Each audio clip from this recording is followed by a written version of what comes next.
Are you going to divorce Robyn and remarry Mary? And why would I go through that process again? Why would we do that? Everybody seems to value this legal marriage. I think it might be their paradigm because it's interesting. Yeah, and it's hard for them to get around it. Still see us through their monogamous mind or frame of reference. And, because they perceive that Robyn was somehow this new threat, even though she was there from the very beginning of the show. Go back to season 9 of Sister Wives, and there is a moment that stops you cold. It is 2015. Kody Brown has just legally divorced Mary Brown and married Robyn Brown, not because the spiritual marriage is dissolved, but because Kody needed to legally adopt the 3 children Robyn brought into the family from her previous marriage. The moment the ink dried, the public erupted. And right there, sitting next to Kody at the tell-all, defending every single piece of it, was Janelle Brown. That clip does not hold up. Not even a little. The setup. A legal marriage nobody was supposed to notice. Before 2015, Mary held the only legal marriage license in the Brown family. She was Kody's first wife, and that paper gave her a legal standing the other women simply did not have. When Kody chose to dissolve that marriage and legally marry Robyn instead, under the justification of the adoption, the public immediately recognized what had shifted. This was not a paperwork technicality. This was a restructuring of the entire family hierarchy. Kody called it a paper shuffle. That phrase alone tells you everything about how seriously he took the concerns being raised. He dismissed the criticism by saying it was coming from people who knew nothing about polygamy.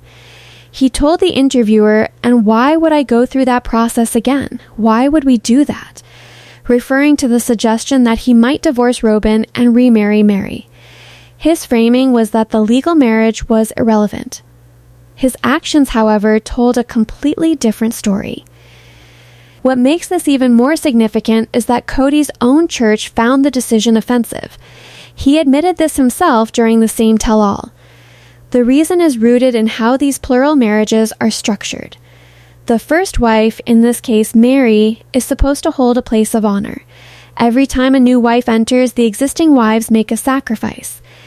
Kody's decision to transfer the legal marriage to Robyn did not just disrespect Mary in a personal sense. It shattered the established order of the family as recognized within their own faith community. And his father had done the exact same thing.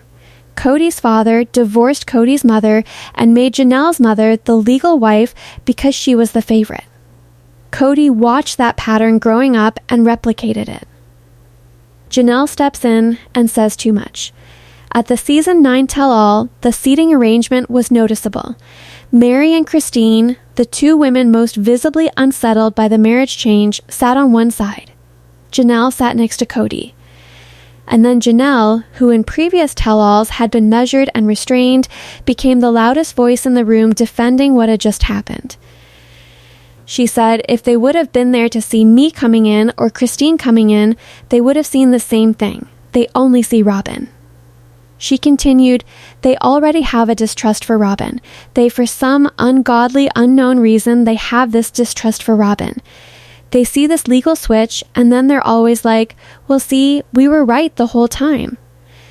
This has been a ploy on the part of Robyn. The argument Janelle was making was that the public was applying a double standard, that if viewers had watched Janelle or Christine enter the family, they would have reacted the same way. But that argument carries an unintended admission. By saying viewers would have seen the same thing when she came in, Janelle is effectively confirming that every new wife does disrupt the one before her. She is not disproving the public's concern about Robyn. She is validating it by comparing herself to Robyn. He never even claimed Christine's kids legally as his own. Christine was a single mother that didn't even have children on the birth certificates. The difference between Janelle and Robyn is not one of disruption, it is one of outcome. Janelle never received the legal marriage. Christine never received the legal marriage. Robyn did. Nothing changed, the statement that contradicts itself. At the same tell-all, Janelle looked directly at Robyn and said, nothing's changed with Kody and I. That is not a statement of support. That is a territorial claim. Janelle was signaling to Robyn, and perhaps to herself, that the legal marriage did not elevate Robyn above her. That same season, Janelle had expressed concern that the legal marriage could change the fabric of the family. Then, in the next breath, she was telling everyone it changed nothing. Those two positions cannot both be true. Robyn, for her part, dismissed the significance of the legal marriage just as quickly. When asked directly whether anything felt different in her relationship with Kody, she responded, "No, I forget. I'll forget that we have to do taxes together." That quote is worth sitting with. Robyn Brown said over and over again that she was really weirded out about getting the state involved and she never wanted to have the state involved. And yet, Robyn's marriage license ended up framed and hung on the wall of her home. Mary had done the same thing years earlier. Among the Brown wives, hanging the marriage license on the wall was understood to be a statement of legal standing. It was not decoration. The law of Sarah, what Robyn never had to do. Within the faith the Brown family practiced, there is a ceremony called the Law of Sarah. When a new wife enters a plural marriage, the existing wife is required to physically place the hand of the new wife into the hand of the husband. It is the ultimate act of submission, a woman formally acknowledging that her husband now belongs, in part, to someone else. Christine was the one who placed Robyn's hand into Kody's at the wedding ceremony. Robyn has never satisfied the law of Sarah. She is required to in order for her to get to the celestial kingdom.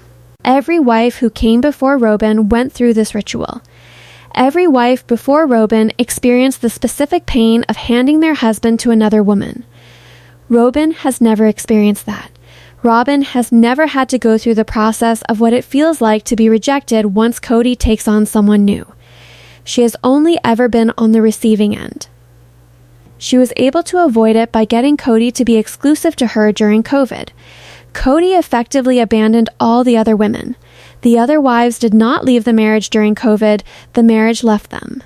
And the women who had been defending the structure for years were left with no legal standing to challenge what was happening. What the legal marriage actually meant, years later. Fast forward to season 20. Janelle left Kody. And when she did, the legal reality of her position became impossible to ignore. There is no community property for someone not legally recognized. Janelle had no shared legal assets with Kody. She had no court standing to contest property decisions. Robyn, as the legal wife, had the power to block asset sales. Robyn had the ability to control financial decisions. The protections that come with a legal marriage, the ones everyone in that 2015 tell-all insisted did not matter, were entirely Robyn's to exercise. Janelle had to navigate her exit from a decades-long relationship with none of the legal tools a spouse would ordinarily have. The concern the public raised in 2015 that the legal marriage would ultimately disadvantage the other wives was not a misreading of the situation. It was an accurate prediction of exactly what happened. Kody's own church found the paper shuffle offensive because the sacrifice of the first wife is supposed to be honored within that structure. When the legal marriage transferred to Robyn, Mary's sacrifice was legally erased. And when Janelle left years later, her decades of participation in the family amounted to no legal protection whatsoever. The women in that 2015 tell-all said what they needed to say to defend a decision that had already been made. But the facts of what followed speak for themselves. Legal marriage changes everything. The taxes, the assets, the property, the protections, the hierarchy. In 2015, the Brown family said it changed nothing. By season 20, they had all learned otherwise.